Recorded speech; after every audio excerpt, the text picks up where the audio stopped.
අයිබෝවන් මම පත්මිනි ඔල්ලින්වන් චැනලේ හරහා කතා කරන්නේ පත්මිනී ජයකොඩි මම අද ඕගොල්ලන් හමුවට එන්නේ සුපුරුදු කතා බහකට නෙමෙයි ටිකක් වෙනස් ආකාරයක කතා බහකට සමාජ මාධ්‍ය ජාලය හරහා මේ දවස්වල මට ගොඩක් පෙනෙන්න ලැබුණු දෙයක් තමයි සියදිවි හානි කර ගැනීම පිළිබඳ කතා කරන්න. ඉතින් මේ සියදිවි හානි කර ගැනීම තුළ මම දකින්නේ ගොඩාක් තරුණ කැල ඒ වගේම මේ සියදිවි හානියට ලක් වෙන්නේ රූප ස්වභාවයෙන් සම්පන්න ගැහැණු ළමයි සහ පිරිමි ළමයි.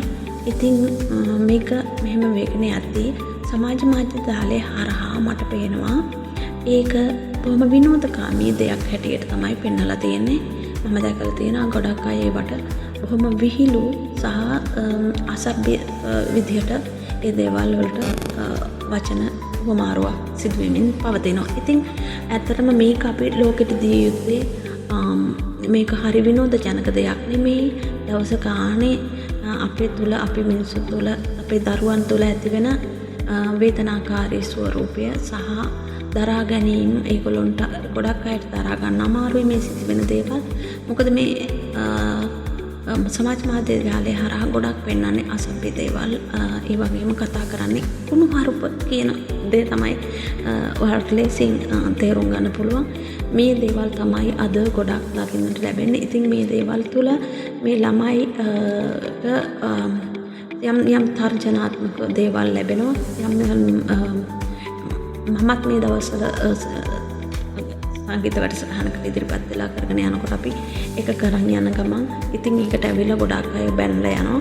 ඒ බැනලා අර මනුස්සයා මානසිකව වටන තැනක තමයි අපේ සමාජය හැදිලා තියෙන්නේ. ඉතින් මේ මානසිකව වැටෙන වෙලාවේදී සමහර දරුදරියන්ට මේක ධාරණය කර ගැනීමේ ශක්තිය නැහැ. ඒ නිසා ඒගොල්ලෝ ඒකෙන් ඔබට ගිහිල්ලා මේ වගේ සියදිවි හානි කර ගැනීම දක්වා ඒ ළමයි යනවා. ඉතින් ආදරණීය අම්මේ තාත්තේ මමත් අම්මා කෙනෙක් හැටියට මම ඔයාලට කියන පණිවිඩය තමයි මෙතනදී පුළුවන් තරම් දරුවා සමග රැඳී ඉන්න. ඒගොල්ලන් කරන්නේ මොකද්ද? ඒගොල්ලන් කතා කරන්නේ මොකද්ද? ඒගොල්ලන් ඇයි මේ තරමට අකීකරු වෙන්නේ? ඇයි මේ තරමට කතා බහක යෙදෙන්නේ? ඇයි මේ තරමට මේගොල්ලෝ නිශ්ශබ්දව ඉන්නේ කියන හැම කාරණාවක්ම දරුවා පසුපසින් ඉඳලා හොයලා බලන්න. මොකද සමහරට ගෑනු ළමයෙකුට පිරිමි ළමෙක් ගොඩක් වෙලාවට යාළු වෙලා ඉඳලා ඉස්සර නම් අපි කාලේ නම් අපි දුන්නේ ලියුමක් දීලා කතා බහ කරලා ලියුමකින් තමයි හැම වෙලේම මේ අපි කතා බහ කළේ. ඉතින් අද ඒ කතා බහ බොහොම වෙනස් වෙලා බොහොම ඉදිරියට ඇවිල්ලා තියෙනවා. ඒ ඔබට යෑමේ වරද දරුවන් මව්පියන් අතින් ගිලිහී යනවා. දවස ගානේ ඒගොල්ලන්ගේ ජීවිත වලින් ඒගොල්ලන්ගේ ප්‍රාණයන් ගිලිහී යනවා. ඉතින් අපි ඒ ගැන පොඩ්ඩක් කතා කරන්න හැමෝම එකතු වෙලා තමන්ගේ දරුවන් සහ ගම පන්සල කියන පූජනීය ස්ථානත් එක්ක එකතු වෙලා හෝ මේවා නිතර කතා බහ කරන්න හැම වෙලේම තමන් ගෙවන මේ ජීවන රටාවත් එක්ක ඒගොල්ලත් එක්කත් එකතු වෙලා ඉන්න උත්සාහ කරන්න කියලා තමයි මට කියන්න ඕනකම තියෙන්නේ. ඕගොල්ලෝ හැම මොහොතකම හැම අවස්ථාවකම දරුවාගේ අවශ්‍යතාවය සොයා බලන්න. මොකද මේ සමාජ මාධ්‍ය හරි උකුසෙක් වගේ ගිල ගන්න තමයි බලාගෙන ඉන්නේ මේ අපේ දරුවන්ව. ඉතින් ඊට පස්සේ මැරිච් දරුවාට හෝ ඒ මැරිච් කෙනාට ඇත්තටම ඒ කෙනාට පවා මිනිස්සු කතා කරන්නේ හරිම අපිරිසුදු දේවල්. ඉතින් මේවා දේවල් දකිනකොට හරි දුකයි, හරි කනගාටුයි. මේ අපේ සමාජය ඇයි මෙහෙම වෙලා තියෙන්නේ කියලා හොයාගන්න බෑ, හොයන්න අමාරුයි. ඉතින් ඒ මොකද ගොඩාක් සෙනඟ තලයේ සිද්ධ වෙමින් යන දේවල් අපිට කතා කරන්න බෑ. මොකද මගේ ගම නුවර නම් මේ මාතර කෙනෙක් තමයි මේ බැනලා මේ සමාජ මාධ්‍ය ඒගොල්ලන්ට දාලා තියෙන්නේ තව කෙනෙකුට. එතකොට ඔයාගේ ගම පොළොන්නරුවේ නම් දකුණෙන් තමයි උතුරට බැනලා තියෙන්නේ, උතුරෙන් තමයි සබරකමුට බැනලා තියෙන්නේ. ඔය වගේ මට එකින් එකට කියන්න බෑ. ඉතින් මේ වගේ අර නොදන්න පිරිසක් තමයි තව කෙනෙකුට අසභ්‍ය විදිහට බැනලා කරලා මේ සමාජ මාධ්‍ය ජාලය හරහා දාලා තියෙනවා. එතකොට මේ නළු නිලියන්ට පවා බනින බනින එක දැන් සාමාන්‍ය මිනිසුන්ටත් බනින තැනට මිනිස්සුපත් වෙලා තියෙනවා. ඒ වගේම මේ අසාමාන්‍ය විදිහට දේවල් සමාජ මාධ්‍ය ජාලයට මුදා හරින දේවල් තියෙනවා. ඉතින් ඒ මුදා හැරීමත් එක්ක අපේ දරුවන් හැදෙන්නේ කොහොමද, අපේ දරුවන් අපි රැකගන්නේ කොහොමද කියලා ආදරණීය අම්මේ තාත්තේ